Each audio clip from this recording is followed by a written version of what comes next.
The debate over the proposed establishment of state police has intensified after the opposition People's Redemption Party, PRP, rejected the initiative, arguing that the administration of President Bola Tinubu lacks the credibility and public trust to undertake such a far-reaching constitutional reform. In a statement signed by the party's national chairman, Dr. Ahmed, the party acknowledged the urgent need to overhaul Nigeria's security architecture, but says that the government's record on tackling insecurity undermines its moral authority to restructure the country's policing system. The PRP has urged the federal government to focus on restoring security and public confidence before pursuing constitutional changes, while describing the move to create state police as suspicious. The criticism comes just days after President Tinubu transmitted the constitutional amendment bill to the Senate, where lawmakers have already approved the proposal, setting the stage for what is expected to be a vigorous national debate over the future of policing and security governance in Nigeria. A lot of people say that was Sadauna's party. PRP is a party, and the national chairman, Dr. Ahmed, is live for us here in our studio. It's a pleasure having you to join us tonight. Thank you very much, Shehu. Thank you for the invitation. I hope your party is safe from any possible deregistration order. Well, I'll tell you the truth. That is not a lame question to ask. That is the truth. No. I don't think any party in the opposition sleeps with both eyes. Even your party?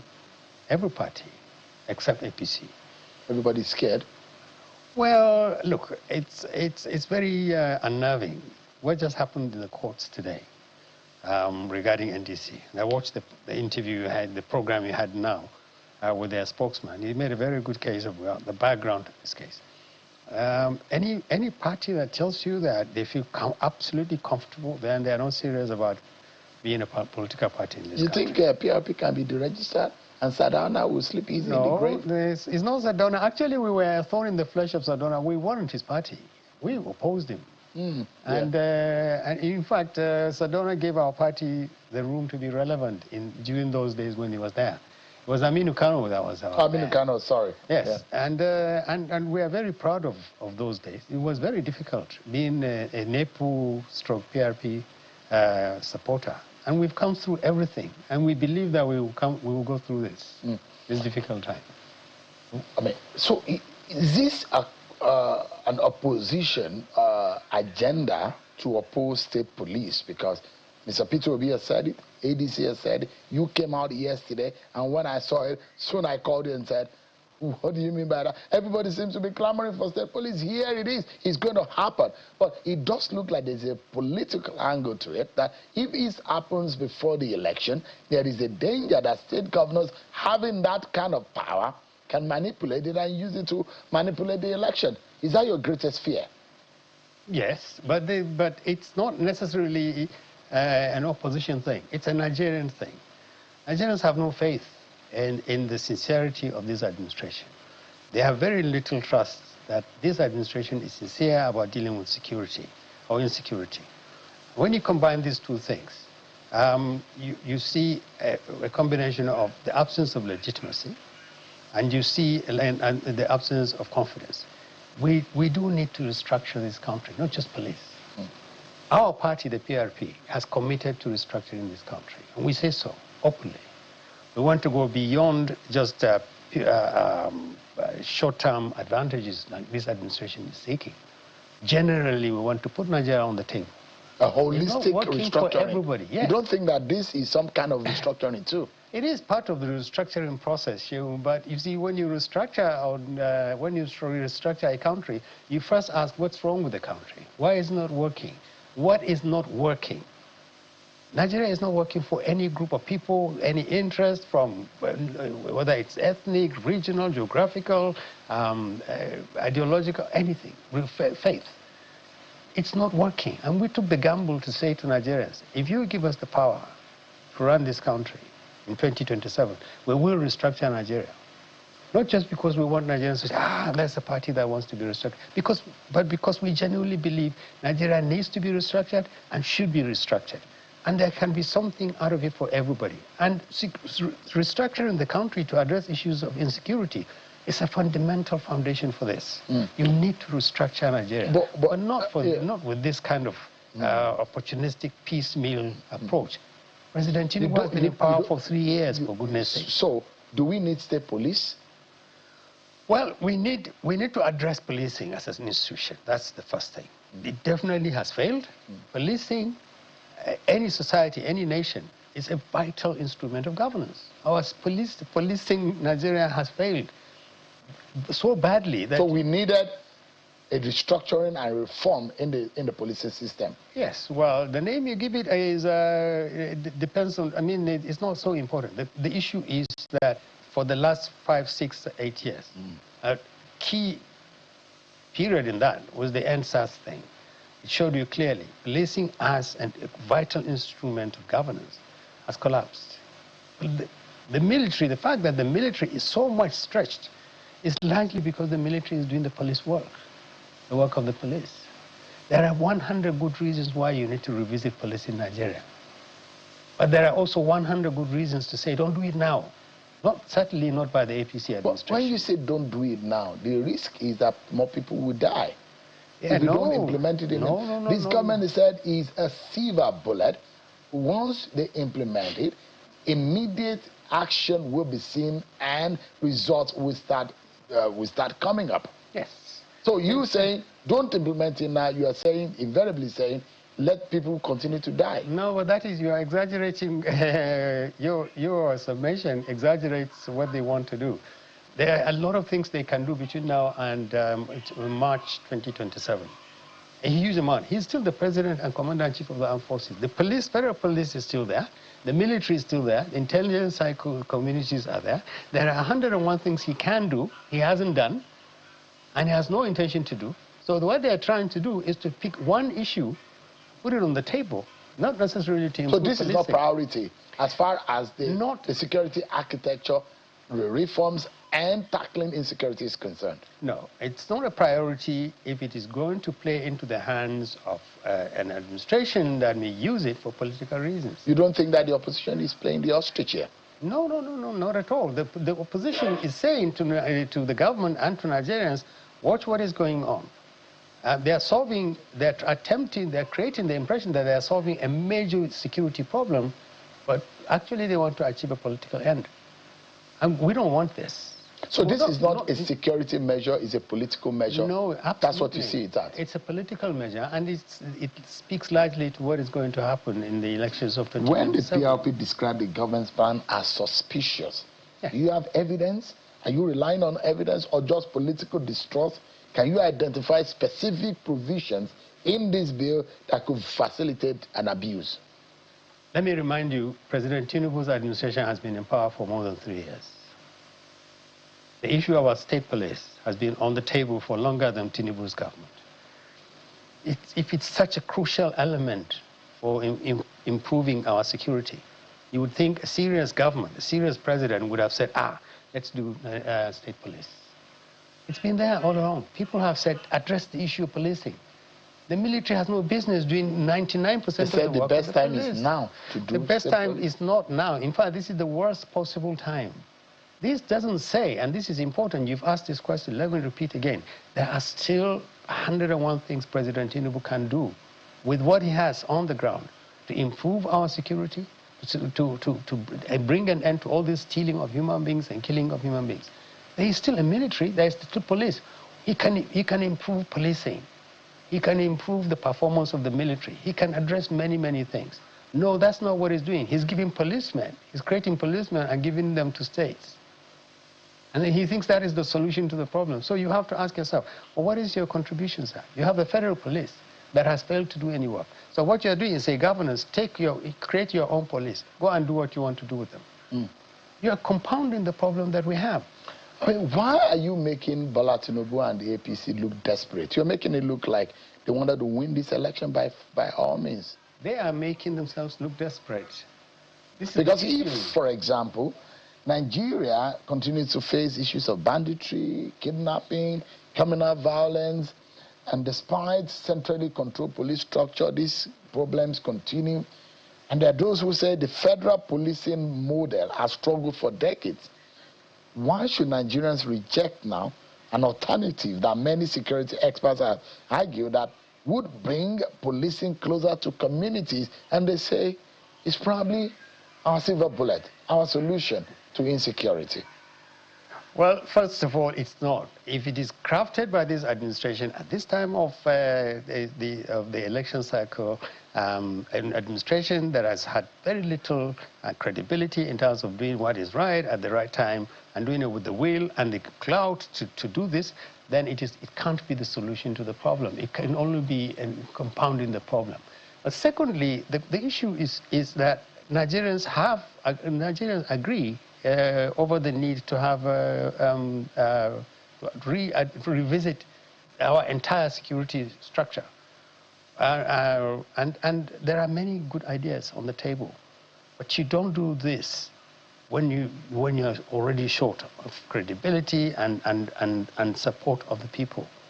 If the government says, and I'm almost sure they will, well, Nigerians, we hear your opinion, but we're still going to go ahead and do it, which is very likely. They will do it with 32 governors, the National Assembly entirely in their pockets, 32 state assemblies in their pocket. They will do it.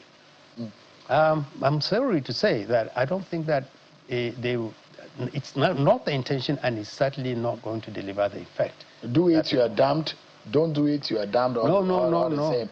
That is what it looks the opposition is making the Tinubu government feel like. No, Shehu, don't do it, you're not damned. Don't do it means you are listening to Nigerians who are saying, we are not the people.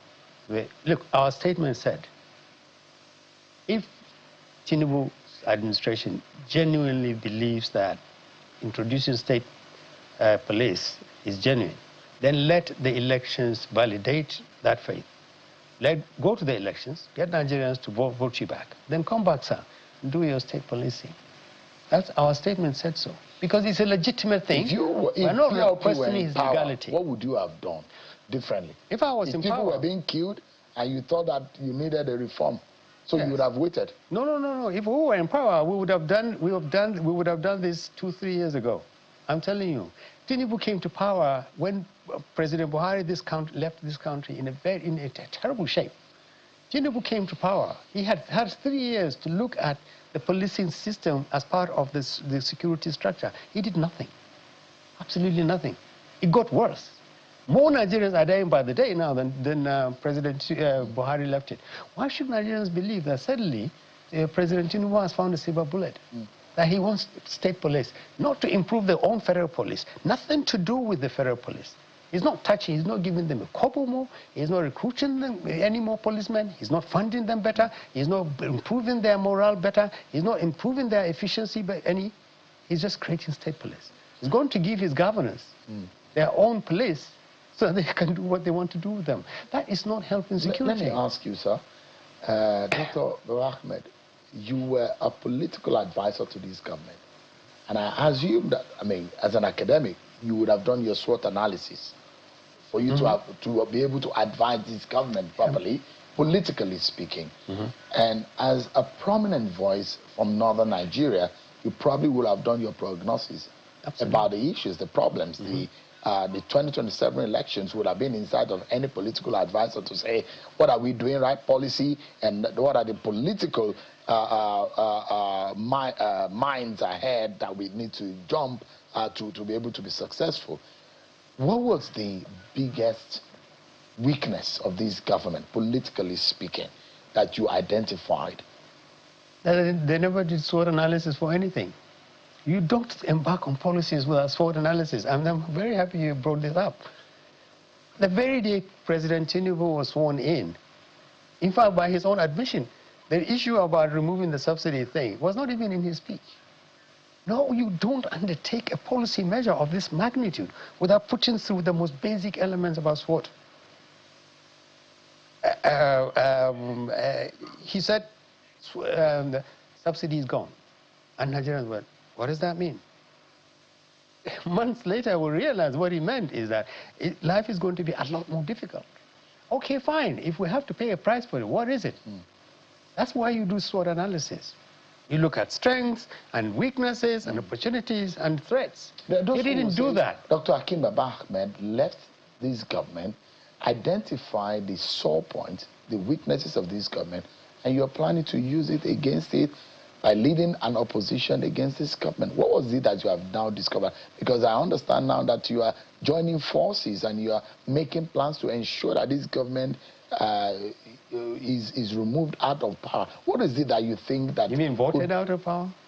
Well, if that, I mean, you remove a government by voting them out of power. Okay. If that's the case.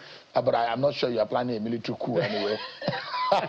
but in the real sense of it, what was your agenda?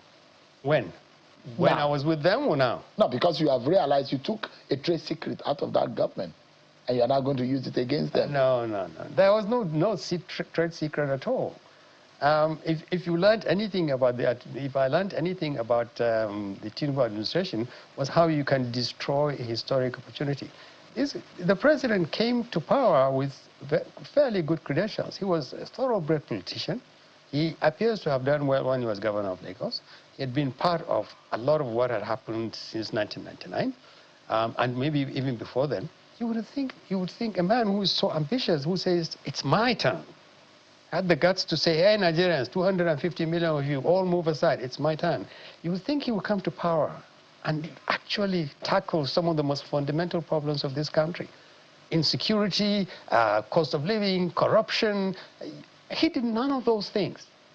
Now we hear Nigeria is making so much money we don't even know what to do with it. And yet, poverty levels are rising, insecurity is rising, corruption is rising. Now, how do you rate President Tinubu other than the fact that the man has just simply failed to deliver anything other than a personal ambition? But there are some political indices that has disputed your claim. Like what? They have had 31 governors join now in the party. That's not an achievement. But I'm saying there are political indices. Yeah, like to that effect. Yeah, but like what? So I mean, count their governors. It's a political. If you have a governor today, is he a plus or minus for your party? No, that means that is not a political. Well, it's a political index. If you are saying, okay, I didn't understand you. Yeah. If you want to say that he's got a room full of governors, and that is an indication of his ability to attract people who want to win elections, that's not necessarily a good thing. It says absolutely nothing about competence, about the capacity of the government, about the integrity of the government. It just simply says that he has opened his door and said, anybody who wants to continue to be governor, I mean, the governor or senator or member of the House, come into APC. If you have an issue that you don't want to be raised, come into APC.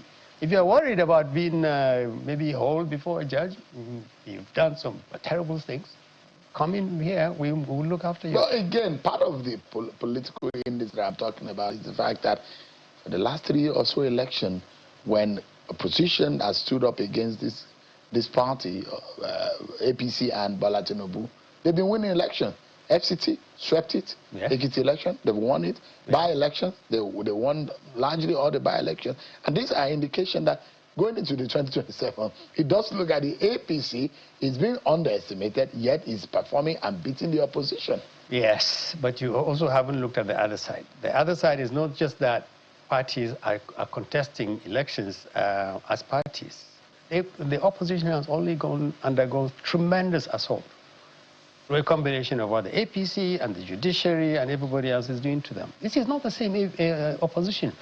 Just today or yesterday, whether it is the truth or not, and I'll be fair to APC, but they deserve this kind of stigma. People think it is behind every single ill that befalls political parties in this country. Nigerians believe that APC is being used, is using the judiciary, is using INEC, is using everybody. And you have to ask yourself a question. How did this party, this APC, come to deserve such ignominy? You have to ask yourself. Despite all of this, they still think that they will win massively.